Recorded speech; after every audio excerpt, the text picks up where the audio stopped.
Ancora una festa nel segno della luce. L'Epifania è manifestazione della regalità del bimbo di Betlemme a tutte le genti, impersonate dai tre magi. La tradizione evangelica racconta di alcuni sapienti che, giunti da Oriente, chiedono di vedere il re dei Giudei, che riconoscono grazie ad una stella, e al quale offrono in dono oro, incenso e mirra, simboli di regalità, sacerdozio e donazione totale. A Solanas la parrocchia ha allestito questo presepio vivente che con grande suggestione ha saputo riproporre l'adorazione dei magi a chiusura delle feste natalizie. La solennità cristiana di oggi, perché legata al vecchio calendario giuliano e non a quello gregoriano, è il Natale degli ortodossi. Anche per la comunità cagliaritana, come in altre città della penisola, una festa velata di paura e di angoscia nel fresco ricordo delle vittime dell'attentato ad Alessandria d'Egitto.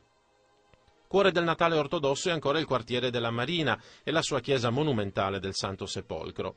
Una comunità composta per la gran parte dalle migliaia di donne arrivate da Ucraina, Bielorussia, Moldova e altri paesi ex sovietici, occupate come badanti a servizio di anziani ed handicappati gravi.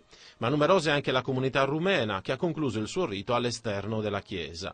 Per loro l'esigenza di trovare un luogo di culto stabile. Se riuscissimo a recuperare una bella chiesetta nel centro storico con un bellissimo magari iconostasi, diventerebbe anche un momento turistico, e perché no, ricordando che la chiesa, il rito bizantino in Sardegna è stato usato per tanti secoli, potrebbe essere anche una riappropriarsi anche di un nuovo percorso turistico per i tanti che visitano la Sardegna.